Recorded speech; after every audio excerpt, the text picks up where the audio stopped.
दोस्तों नमस्कार। मैं नाथ सोनांचली कथा कहानी और उपन्यास के इस अंक के साथ पुनः हाजिर हूँ। दोस्तों इस समय हम लोग सुन रहे हैं उपन्यास चरित्रहीन, जिसे लिखा है बंगला साहित्यकार शरत चंद्र चट्टोपाध्याय ने। दोस्तों इस उपन्यास के अब तक मैं 24 भागों का वाचन अपने वाचन के पिछले क्रम में कर चुका हूँ, जिसे आप कथा कहानी और उपन्यास के चैनल पर सुन सकते हैं। आइए सुनते हैं अब इस उपन्यास के 25वें भाग का वाचन मेरे अर्थात नाथ सोनांचली के स्वर में। अस्थि, मांस, मेद, मज्जा, रक्त से निर्मित इस मानव शरीर में सभी चीजों की एक सीमा निर्धारित है। मातृ स्नेह भी असीम नहीं है, उसका भी परिमाण है। भारी बोझ दिन रात खींच कर घूमते रहने से रक्त संचार जब बंद होने लगता है, तब उस सीमा रेखा के एक छोर पर खड़ी रहकर जननी भी फिर संतान को ढोकर एक कदम भी आगे नहीं बढ़ सकती। यह स्नेह के अभाव से होता है या सामर्थ्य के अभाव से, इसकी मीमांसा का भार अंतर्यामी के हाथ में है, माँ के हाथ में नहीं। उस दिन जब हारान का मृत शरीर माता की गोद से अलग होकर शमशान में चला गया, तब अघोरमयी की छाती को चीरकर जो लंबी सांस उसी असीम के पद प्रांत में इस मृत्यु वार्ता को ढोकर ले गई, वह अपने साथ और कुछ ले गई या नहीं, इसका अनुमान करने का सामर्थ्य मनुष्य में नहीं है। उनकी अत्यंत ज्वर की दशा में ही हारान की मृत्यु हुई। उसके बाद 8-10 दिन किस तरह कहाँ चले गए वे जान न सकी। श्राद्ध के किसी प्रकार समाप्त हो जाने पर उन्होंने उपेंद्र को पकड़ लिया। कहा, बेटा, पास के घर से मालिक घराने की बड़ी बहू काशी, वृंदावन, प्रयाग घूमने जाएंगी, क्या उसके साथ जाना नहीं हो सकता? क्यों नहीं मौसी, अच्छी तरह हो सकता है। लेकिन कहकर उसने एक बार किरणमयी की ओर देखा। किरणमयी ने समझ कर कहा, मेरे लिए चिंता न करो बबुआ जी, मैं दासी को लेकर अच्छी तरह रह सकूंगी। लेकिन उपेंद्र इस पर तुरंत ही सम्मति न दे सके, चुप ही रहे। किरणमयी उनके मुंह की ओर क्षण भर देखती रही, फिर बोली, या तो यह भी हो सकता है दिवाकर बबुआ तो कलकत्ता में ही रहकर पढ़ेंगे, ऐसा निश्चय हो चुका है। उनको मेरे ही पास क्यों नहीं रख देते? एक अनजान घर में रहने की अपेक्षा मेरी आंखों के आगे तो अधिक अच्छा है, देखभाल भी होगी। कलकत्ता में अकेले रहने से जो सब भय है वह भय भी न रहेगा। यह कहकर उसने उपेंद्र के मुंह पर अपनी दृष्टि स्थिर कर दी। अघोरमयी अपनी पूरी सहमति देकर बोल उठी, इससे अच्छी और कौन सी बात हो सकती है उपेन, यही करो। उस लड़के की देखभाल भी होगी, यह अभागिनी भी जो कुछ हो जरा हिल डोल कर बचेगी। ये किसी प्रकार जरा बाहर निकल सकने से बच जाएगी। इतनी आसानी से ऐसा मार्ग अविकृत होते देख उन्होंने निश्चिंत भाव से एक लंबी सांस ली। लेकिन उपेंद्र किरणमयी का साहस देखकर एकदम स्तंभित हो गए। ऐसा एक अचिंतनीय प्रस्ताव उनके मुंह से निकला ही कैसे, यह तो वह सोचने पर भी समझ न सके। दिवाकर जो कुछ भी हो वह बच्चा नहीं है, वह भी यौवन प्राप्त पुरुष है।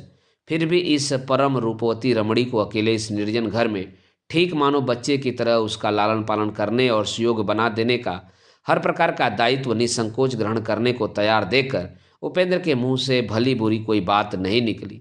यह रमणी कैसी असाधारण बुद्धिमती है, यह जानना उनके लिए शेष नहीं था। उसने संगत, असंगत, सांसारिक और सामाजिक विधि व्यवस्था विशेष रूप से जानबूझकर ही यह प्रसंग उठाया है, इसमें भी संदेह नहीं है। फिर भी यह कैसी बात है, किस तरह उसने कही? पल भर में उसने अपनी समस्त पर्यवेक्षण शक्तियों को जागृत और एकत्र करके इस अनंत सौंदर्यमयी के हृदय में भेज देना चाहा, लेकिन कहीं भी उनको प्रवेश का मार्ग नहीं मिला। अपितु कहीं मानो जोरों से टकरा कर उसी क्षण वापस आ गई। लेकिन यह जो पल भर के लिए दोनों एक दूसरे के मुंह की ओर चुपचाप ताकते रहे, इसी से दोनों के बीच मानो एक नए प्रकार से जान पहचान हो गई। उसको ख्याल हुआ, ऐसी शुद्ध, शांत और आत्मसंयमपूर्ण वैराग की मूर्ति उसने और कभी नहीं देखी थी। उस दिन रात के समय इसके वेश की बनावट देखकर सद्य समागत उसकी और सतीश की दृष्टि झुलस गई थी। ख्याल हुआ था, इसकी तुलना नहीं है। इस तरह सजावट न कर सकने से किसी की सजावट ही नहीं होती। आज फिर उसकी यह रूखी, शिथिल, असंबद्ध केश राशि और विधवा की सजावट देखकर ज्ञात हुआ, ऐसी संभवतः किसी दिन यह दिखाई नहीं पड़ी। अत्यंत अकस्मात, नौलब्ध चेतना की तरह यही एक बात उसकी नस नस में प्रवाहित हो गई कि सौंदर्य का यह जो अपरसीम समावेश है, यह ठीक अग्निशिखा की तरह तरंगित होकर ऊर्ध्व की ओर उठ रहा है। इसे जी भर कर देखना चाहिए, स्पर्श नहीं करना चाहिए। जो करता है वह मरता है, यह तीव्र शिखारूपणी विधवा जिस असंकोच और निर्भय रूप से दिवाकर को ग्रहण करना चाहती है वह वास्तव में अधिकार के गर्व से कर रही है। इसमें दुस्साहस या स्पर्धा नहीं है। उपेंद्र उस समय बात न कर सके, लेकिन उनके मानस नेत्रों की दृष्टि से इस विधवा के सामने दिवाकर बिल्कुल ही छोटे बच्चे की भांति तुच्छ हो गया। और उस दिन क्यों सतीश को छोटे भाई की तरह अपने पास भेज देने का उनसे अनुरोध किया था, यह बात भी आज बिल्कुल ही स्पष्ट हो गई। उनके प्रदीप्त मन ने चुपचाप हाथ जोड़े इस महामयी के सम्मुख अपना अपराध बार बार स्वीकार करके मन ही मन क्षमा याचना कर ली। तीनों ही चुप थे। किरणमयी ने पहले बात कही। अपनी दोनों आंखों की करुण दृष्टि पहले की तरह उपेंद्र के मुंह पर स्थिर रखकर अनुनय के स्वर से उसने कहा, दिवाकर को मेरे पास क्या न रख सकोगे बबुआ जी? उपेंद्र मंत्रमुग्ध की भांति बोले, क्यों न रख सकूंगा भाभी? आप यदि उसका भार ले लें तो यह परम सौभाग्य होगा। इतने दिनों के बाद उपेंद्र ने आज पहले पहल उसको आत्मी की तरह संबोधन किया। कहा, दिवाकर मेरे साथ ही तो आया था, कब अकेले चला गया है शायद, नहीं तो बुलाकर कह देता। यह बात सुनकर किरणमयी चकित हो उठी। इस बार उसके मुंह से बात नहीं निकली। अकस्मात आनंद की बाढ़ ने मानो उसके दोनों किनारों को बहा देने की तैयारी कर दी, इसलिए वह क्षण भर के लिए दूसरी ओर मुंह फेर कर अपने को संभालने लगी।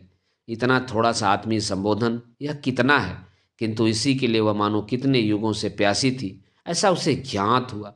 सतीश ने यही कहकर पुकारा है, दिवाकर यही कहकर पुकारा करता है, लेकिन उसमें और इसमें कितना अंतर है। इस आह्वान से इतने कितने दिनों के बाद उपेंद्र ने उसको जो अपने समीप खींच लिया, एकाएक उसे आशंका हुई इसके प्रचंड वेग को वह संभवतः संभाल न सकेगी।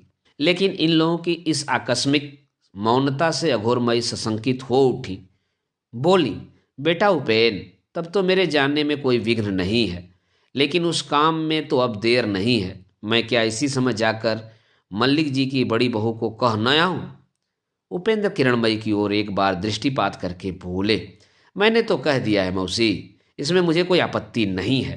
तुम्हारी बहू जी के सहमत होने से हो जाएगा। जब उनका भी मत है तब तुम्हारी तीर्थ यात्रा में तो कोई बाधा ही मैं नहीं देख सकता। तो जाऊं बेटा, मैं इसी समय जाकर उससे कह आऊं, यह भी जान आऊं कब उन लोगों का जाना होगा। इतना कहकर अघोरमयी दासी को बुलाकर प्रफुल्ल मुंह से नीचे उतर गई। उनकी इस शीघ्रता से उपेंद्र ने मन ही मन संतोष का अनुभव करके कहा, अच्छा ही हुआ, जिस तरह भी हो अब कुछ दिनों के लिए उनका बाहर जाना अत्यंत आवश्यक है। किरणमयी कुछ भी नहीं बोली। इस समय वह किसी कारण मानो अनमनी सी हो गई थी। उत्तर न पाकर उपेंद्र ने फिर कहा, आपकी सहमति है ना भाभी? उपेंद्र के कंठ स्वर से वह क्षण भर अबोध की भांति उसके मुंह की ओर देखती रहकर एकाएक मानो सचेत हो उठी। उसने कहा, अवश्य ही बबुआ जी, अवश्य। वह कैसा अंधकूप है इसे केवल हम लोग ही जानती हैं। चली जाएं, चली जाएं, कुछ दिनों तक इस दुख के घेरे से छुटकारा पाकर बच जाएं। उसकी ये बातें इस प्रकार मुंह से बाहर निकली कि उपेंद्र ने कष्ट अनुभव किया। पीड़ित चित्त से कुछ देर तक मौन रहकर बोले, बस दुख के घेरे से केवल उनका ही नहीं भाभी, आपका भी बाहर निकल जाना उचित है। किरणमयी ने कातर दृष्टि से कहा, मेरा कौन है बबुआ जी जिसके पास मैं जाऊंगी? उपेंद्र ने प्रश्न किया, आपके पिता के घर क्या कोई नहीं है? किरणमयी हंस पड़ी, बोली, पिता का घर कहाँ है, यही तो मैं नहीं जानती। मामा के घर पाली पोसी गई थी। उन लोगों की खबर भी 8-10 वर्षों से मैं नहीं जानती। 10 वर्ष की आयु में ब्याह हो जाने के बाद वहीं जो इस मकान में मैं आ गई, मृत्यु न होने से संभवतः अब इससे मैं निकल ना सकूंगी। उपेंद्र अत्यंत व्यथित हो गए। फिर सोचकर बोले, तो आप भी क्यों मौसी के साथ पश्चिम को नहीं चली जाती? घूमना भी होगा, तीर्थयात्रा भी होगी। कहकर वह किरणमयी का मनोभाव देखकर आश्चर्य में पड़ गए, क्योंकि ऐसे प्रस्ताव से उसने जरा भी आनंद प्रकट नहीं किया। वैसे ही निरुत्साह से नीचे की ओर ताकती रही। उपेंद्र को तुरंत यह भी ध्यान आ गया कि यह घर छोड़कर जाने में असमर्थ हो रही है। उन्होंने कहा, आप इस घर के लिए सोच रही हैं? कोई चिंता मत कीजिए, मैं इसकी देखभाल का प्रबंध कर दूंगा, कोई वस्तु नष्ट न होगी। इस बार किरणमयी मुस्कुरा उठी, बोली, तुमने संभवतः मेरी उस प्रथम रात्रि का पागलपन स्मरण करके यह बात कही है बबुआ जी। उपेंद्र घबरा कर बोल उठे, नहीं ऐसी बात नहीं है, लेकिन वह भी यदि हो तो उसको पागलपन क्यों कह रही हैं? उस दशा में सतर्क होना तो सभी के लिए उचित है। इतना सतर्क होना चाहिए था बबुआ जी। उपेंद्र ने कहा, नहीं क्यों? अपने घर द्वार धन दौलत पर ममता किसका नहीं है? भविष्य की दुश्चिंता किसको नहीं होती? नहीं नहीं, ऐसी बात आप मत कहिए। उसमें असंगति या अस्वाभाविकता कुछ भी नहीं था। न रहने से ही अच्छा है। लेकिन मैं तो अब उसको शुद्ध पागलपन के अतिरिक्त और कुछ भी नहीं सोच सकती। और एकाएक गंभीर होकर बोली, तुम भी संदेह ही, छिह छिह, कैसी कड़ी बात मैंने कह दी थी। स्मरण होने से अब स्वयं ही लज्जा से मरने लगी हूँ। यह कहते कहते उसका सहज सुंदर मुख अनुताप से मानो पिघल गया। उपेंद्र ने प्रतिवाद नहीं किया, वह चुपचाप ताकते रहे। पल भर मौन रहकर उसने फिर कहा, किंतु वह ममता कहाँ है अब बबुआ जी? एक बार भी तो यह विचार नहीं आता कि यह घर मेरा रहेगा या हाथ से निकल जाएगा।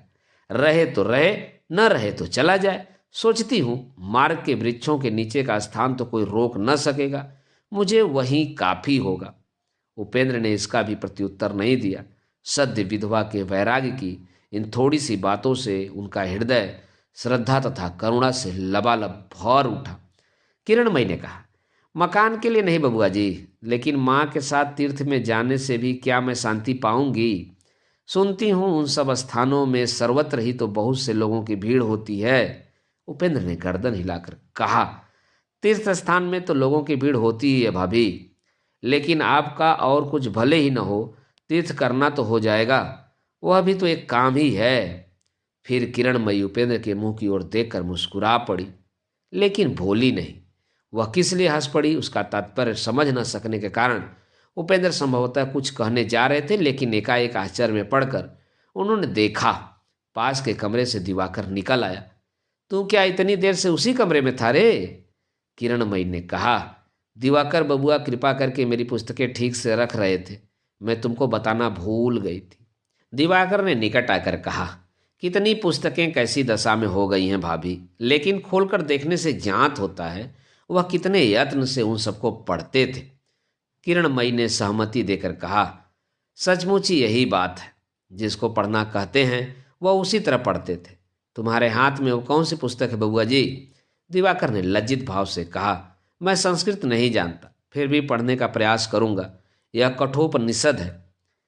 इतनी किताब रहते पसंद आई भी तो कठोपनिषद? किरणमयी का प्रश्न समझ में नहीं आया दिवाकर को।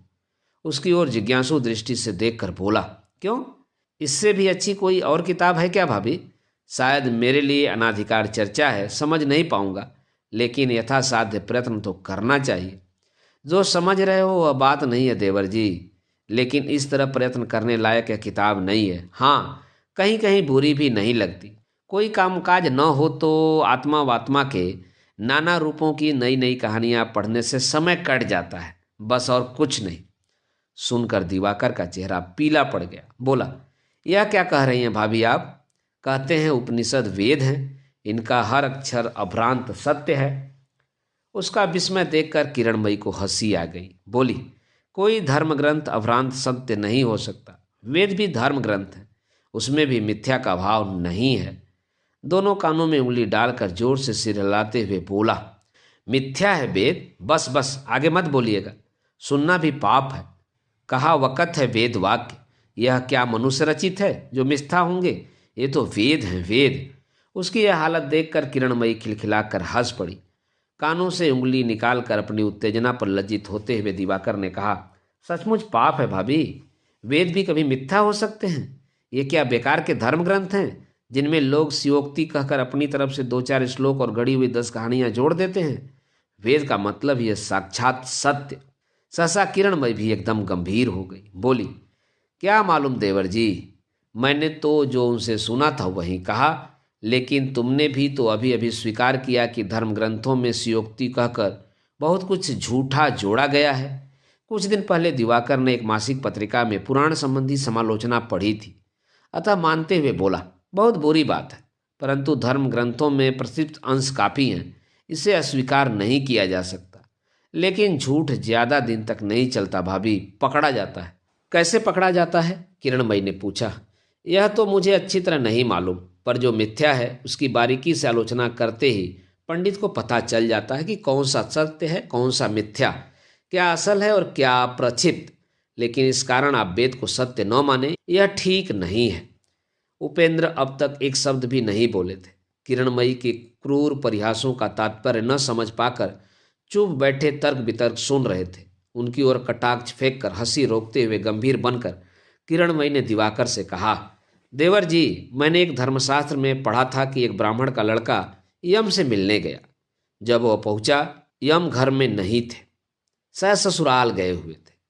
3 दिन बाद लौटे तो घर के लोगों से पता चला कि लड़के ने 3 दिन से कुछ नहीं खाया पिया था, उपवास था। एक तो ब्राह्मण और फिर अतिथि। यम बड़े दुखी हुए। आखिर में उससे बोले कि तुम 3 दिन के उपवास के बदले 3 वर ले लो। अच्छा। बात पूरी करने से पहले ही दिवाकर हो करके हंस पड़ा। बोला, यह कौन सा उपन्यास शुरू कर दिया भाभी? सहज भाव से किरणमयी बोली, मैंने तो जो पढ़ा था वही बताया है। अच्छा, तुम्हें विश्वास है कि ऐसा हो सकता है? कभी नहीं, असंभव, जोर देकर दिवाकर ने कहा। असंभव क्यों है? यह भी तो धर्मशास्त्र में ही लिखा है। यह प्रचित गढ़ी हुई कहानी है। कैसे जाना कि यह कहानी है? भाभी, थोड़ी बहुत बुद्धि तो सभी में होती है। मैं ज़्यादा नहीं जानता, पर यह झूठी कहानी है, इसमें कोई संदेह नहीं है। ऐसा हो ही नहीं सकता। देवर जी, इसी प्रकार हर व्यक्ति अपनी बुद्धि, विद्या एवं अभिज्ञता द्वारा सत्य और मिथ्या तौलते हैं। इसके अलावा और कोई मानदंड नहीं है। परंतु यह वस्तु सबके पास समान नहीं होती। तुम जिसे सत्य समझते हो, मैं न मान पाऊं तो मुझे दोष नहीं दिया जा सकता। बिल्कुल नहीं दिया जा सकता, तत्क्षण दिवाकर ने कहा। आगे किरणमयी ने कहा, अब जब एक दूसरे से मेल न खाने पर किसी को दोष नहीं दिया जा सकता, तो फिर जो चीज़ें दोनों की बुद्धि और अभिज्ञता से बाहर की हैं, उसके संबंध में तो न जाने कितनी राय हो सकती है। लेकिन इसको लेकर हम लोगों में विरोध नहीं है। हम दोनों का ही ख्याल है कि यह घटना हमारी समझ से बाहर है, इसलिए कहानी है। क्यों देवर जी? किरणमयी उसे कहाँ ले जाना चाहती है, ठीक से न समझ पाकर दिवाकर ने संक्षेप में हाँ कहा। फिर हंस पड़ी किरणमयी। बोली, ठीक है ठीक है, पर मेरी इस कहानी का अंतिम भाग तुम्हें अपने हाथ की उस किताब में ही मिलेगा। इस उपनिषद में? आश्चर्य से दिवाकर ने पूछा। उसी प्रकार कौतुक भरे स्वर में किरणमयी ने जवाब दिया। तब तो तुम्हें इसका हर अक्षर अभ्रांत सत्य नहीं लगेगा ना? जवाब नहीं दे पाया दिवाकर, हतबुद्धि सा बैठा रहा। उपेंद्र की ओर नजरें उठाकर किरणमयी ने पूछा, तुम्हारी क्या राय है देवर जी? उपेंद्र मुस्कुरा दिए, बोले, कुछ नहीं। अपने को संभाल कर दिवाकर बोला, लेकिन यह रूपक भी तो हो सकता है। हो सकता है, पर रूपक तो सच्ची घटना नहीं होता। हो सकता है वह किताब आरंभ से अंत तक पूरी मिथ्या न हो। यह तो बुद्धि के तारतम्य के हिसाब से लेगा न हर कोई। इसलिए अगर तुम्हारी बुद्धि के अनुसार इसका बाहर आना सत्य है, तो मेरी बुद्धि के हिसाब से 15 आने झूठ हो सकता है। इसमें भी मेरा तो कोई कसूर नहीं होगा देवर जी। दिवाकर हाथ की किताब को नीरव देखता रहा। किरणमयी की बातों से उसे दुख हो रहा था। कुछ देर चुप रहकर बोला, भाभी, आप जिसे मिथ्या बता रही हैं, हो सकता है उसका कोई गुड़ उद्देश्य रहा हो, इसलिए मिथ्या की अवतारणा? तुम जो अनुमान कर रहे हो वह हो सकता है, यह मैं मान लेती हूँ, लेकिन तो भी वह अनुमान के सिवा और कुछ भी नहीं है, और अर्थ जो कुछ भी हो, मार्ग सन्मार्ग नहीं है। यह बात मान लेनी चाहिए कि मिथ्या से भुलावा डालकर सत्य का प्रचार नहीं होता। सत्य को सत्य की तरह ही बताना भी पड़ता है, तभी मनुष्य बुद्धि के परिमाण में समझ पाएगा। आज नहीं तो कल समझ पाएगा। एक की समझ में न आए तो दूसरे की समझ में आएगा। अगर समझ में न आए तो झूठ का सहारा लेकर रोचक बनाने के प्रयत्न से बढ़कर गलत और कुछ नहीं हो सकता। देवर जी, झूठ पाप है, लेकिन सच को झूठ में जड़कर कहने जैसा पाप संसार में कम नहीं है। दिवाकर का मुंह उतर गया। वह चुपचाप बैठा रहा। उसके चेहरे को देखकर किरणमयी मन की बात समझ गई। कोमल स्वर में बोली, इसमें दुखी होने की बात नहीं है देवर जी। जो सत्य है उसे हमेशा हर परिस्थिति में ग्रहण करने का प्रयास करना, फिर उसमें वेद मिथ्या हो या शास्त्र, ये सत्य से बड़े नहीं है। जिद के कारण हो या ममता के कारण हो अथवा दीर्घकाल के संस्कार के कारण हो, आंख बंद करके असत्य को सत्य मानकर विश्वास कर लेने में कोई पौरुष नहीं है। एक क्षण चुप रहकर फिर बोली, लेकिन ऐसा भी मत सोच लेना कि मैंने मिथ्या समझा है इसलिए वह मिथ्या हो गया। मेरे कहने का तात्पर्य यही है कि सत्य मिथ्या जो भी हो, उसे बुद्धिपूर्वक सोच समझ कर ग्रहण करना चाहिए। आंख बंद करके किसी को मान लेने में कोई सार्थकता नहीं है। उससे न तो उसका गौरव बढ़ता है और न ही तुम्हारा। कुछ सोचकर दिवाकर ने पूछा, अच्छा भाभी, जो वस्तु बुद्धि के बाहर हो उसके संबंध में सत्य मिथ्या का निर्णय कैसे करेंगी?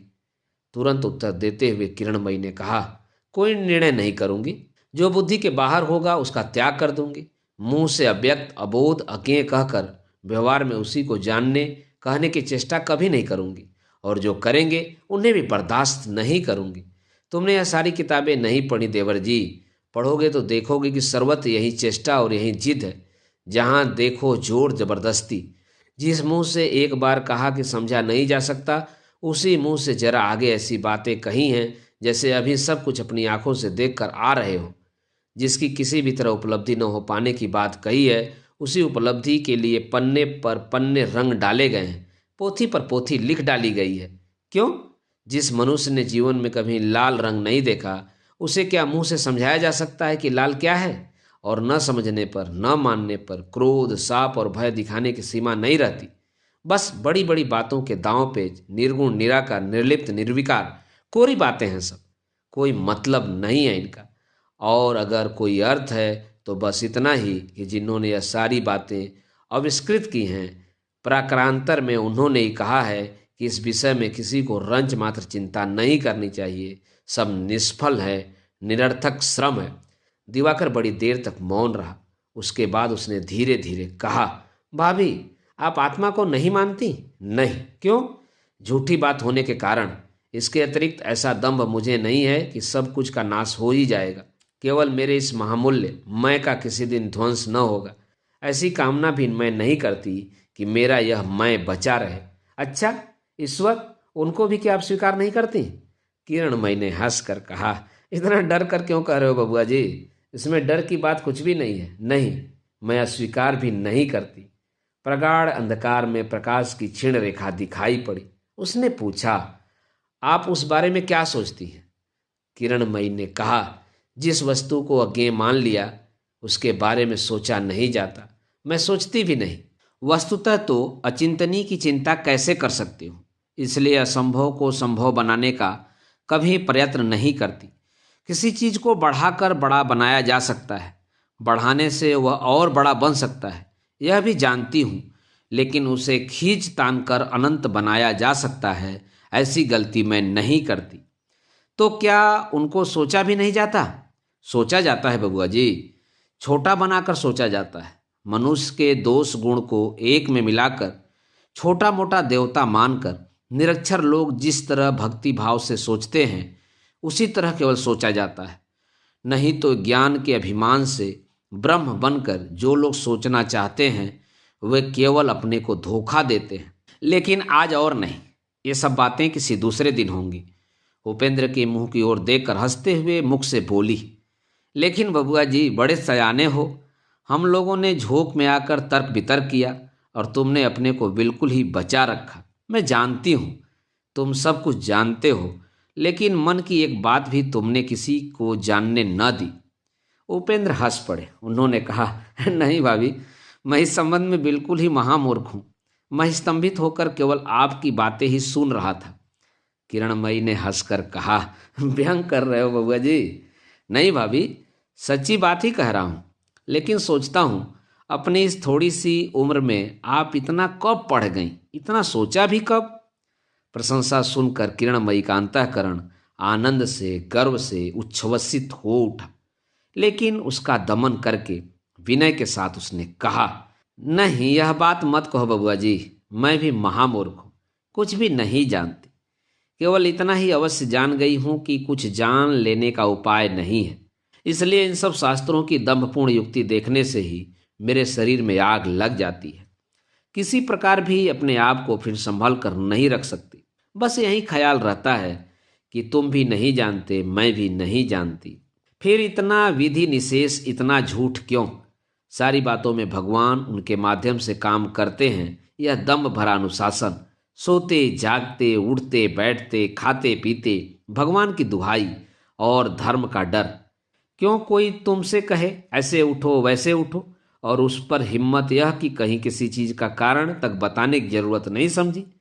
बस केवल जबरदस्ती, ऐसा करोगे तो हत्या का पाप लगेगा, वैसा करोगे तो ब्रह्म हत्या का पाप लगेगा, तुम नष्ट हो जाओगे, तुम्हारी 14 पीढ़ी नरक में जाएगी। अरे भाई, क्यों जाएगी? किसने कहा है तुमसे? श्रुति, स्मृति, तंत्र, पुराण, हर एक में यही भय और जबरदस्ती। इतना सब कैसे सहा जा सकता है बबुआ जी? उपेंद्र मौन रहे, लेकिन दिवाकर ने अपनी अंतिम चेष्टा करके कहा, लेकिन यह जोर संभवतः हमारे कल्याण के ही निमित्त उन्होंने प्रकट किया है। किरणमयी जल उठी, बोली, इतनी भलाई की आवश्यकता नहीं है बबुआ जी। मानो वे ही लोग केवल मनुष्य बनकर देश भर के पशु दल को लाठी की ठोकर से अच्छे मार्ग में खदेड़ देने के लिए अवतीर्ण हुए हैं। अपनी भलाई कौन नहीं चाहता? समझा कर कहो भाई, इसमें तुम्हारी भलाई है, इसलिए यह सब विधि निषेध बना दिया है। मुझे भी तो समझने देना चाहिए, क्यों इस मार्ग से ही मेरा मंगल है। इससे तो इतना आंख लाल करने, इतने झूठे उपन्यास लिखने की आवश्यकता नहीं पड़ती। कहते कहते उसके भीतर का क्रोध स्पष्ट हो उठा। उपेंद्र को अचानक प्रथम रात्रि की बात स्मरण हो गई। यह है वही मूर्ति, पिंजरे में बंद जंगली पशु का वह मर्मभेदी गर्जन। लेकिन क्या चाहती है यह? किसके विरुद्ध इसका इतना रोष है? शास्त्र और शास्त्रकार की किस जंजीर को तोड़कर यह विधवा मुक्ति प्रार्थना कर रही है? उसको शांत करने के अभिप्राय से उपेंद्र ने सविनय हंसी के साथ कहा, हम दोनों तो आपकी बातों का उत्तर न दे सकेंगे भाभी, लेकिन एक व्यक्ति है जिसके सामने आपको भी तर्क में आकर हारना पड़ेगा, यह मैं कह देता हूँ। किरणमयी अपनी उत्तेजना स्वयं ही समझकर अंत में मन ही मन लज्जित हो गई। उसने भी हंसकर कहा, ऐसा कौन है, बताओ तो बबुआ जी। उपेंद्र ने गंभीर होकर कहा, आप परिहास मत समझिएगा, सच ही कहता हूँ। उसको जीत पाना कठिन है। उसका पढ़ना लिखना ज़्यादा हुआ तो ऐसी बात नहीं, लेकिन उसकी तर्क बुद्धि अति सूक्ष्म है। वह भी इन सब पर विश्वास रखती है। उसको निरुत्तर बनाकर आप आ सकें तभी समझूंगा। किरणमयी ने उत्साहित होकर कहा, भले ही मैं ना कर सकूं, लेकिन सीख कर तो भी आ सकूंगी। हंसकर उसने कहा, वो कौन है बबुआ जी? हमारी छोटी बहू तो नहीं? उपेंद्र हंसने लगे, बोले, वही वास्तव में भाभी। उसकी विचार शक्ति अद्भुत है। तर्क बुद्धि देखकर समय असमय पर मैं सचमुच ही मुग्ध हो जाता हूँ। मैं क्या उत्तर दूंगा, क्या प्रश्न करूंगा, यह मानो मैं ढूंढ कर पाता ही नहीं। हतबुद्धि होकर बैठा रहता हूँ। उपेंद्र के मुंह से सुरबाला की इस प्रशंसा से किरणमयी के मुख की दीप्ति बूझ गई। फिर भी इसमें भाग लेने की उसने इच्छा की, लेकिन इसी वेदना ने समूचे यंग को घेर कर मानो गले को पकड़कर जकड़ लिया। एकाएक वह बात न कह सकी, लेकिन उपेंद्र ने इसे लक्ष्य नहीं किया। उसने पूछा, उसके साथ संभवतः किसी दिन इस विषय पर आपकी आलोचना नहीं हुई है? किरणमयी ने गर्दन हिलाकर कहा, नहीं, केवल 2 ही दिन तो वह यहाँ आई थी, वह भी ऐसे समय में नहीं कि कोई बातचीत हो सकती। चलो न बबुआ जी, आज एक बार तुम्हारे तर्कवीर को देख आऊं। उपेंद्र हंसने लगे। उन्होंने कहा, नहीं भाभी, वह तार्किक बिल्कुल ही नहीं है। वस्तुतः इस विषय के सिवा वह तर्क करती ही नहीं। जो आप कहेंगी उसी को वह मान लेगी। 3 दिन के बाद वह घर लौट जाएगी। अनुमति दें तो यहीं उसे ले आऊं। किरणमयी ने त्रस्त होकर कहा, नहीं बबुआ जी नहीं, यहाँ लाकर उसको मैं कष्ट देना नहीं चाहता। वह जिस दिन कष्ट स्वीकार करके आई थी वह मेरे लिए अहो भाग्य था। मुझे तुम ले चलो, मैं चलूंगी। अच्छा, एक बात मैं पूछती हूँ बबुआ जी, इतना बड़ा तार्किक गुरु रहते हुए भी तुम दोनों भाई मेरी बातों का उत्तर क्यों न दे सके? इन बातों को किरणमयी ने सरल परिहास के रूप में ही कहना चाहा, लेकिन वेदना के बोझ से अंतिम बातें भारी होकर प्रकट हो गई। दिवाकर चुप हो रहा। उपेंद्र ने कहा, नहीं भाभी, उसकी वे सब युक्तियां सीखी नहीं जाती। कितनी ही बार तो उन्हें सुन चुका हूँ, किसी प्रकार भी उनको समझ नहीं सका। जो लोग भगवान को मानते हैं वे कहेंगे उनके ही दाहिने हाथ का सर्वश्रेष्ठ दान है।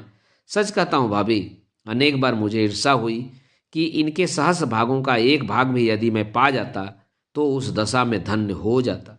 किरणमयी ठीक समझ न सकी कि वह क्या है, और इसको उसने स्वयं ही स्पष्ट करके किसी तरह एक छोटी सी सुखी हंसी से सामने के इन 2 पुरुषों के दृष्टि मार्ग से अपने आप को ढक लेना चाहा, लेकिन किसी प्रकार उसके मुख पर हंसी नहीं छूटी। एकाएक वह सीधी होकर खड़ी हो गई, बोली, चलो बबुआ जी, आज ही मैं उसके साथ भेंट करके आऊंगी।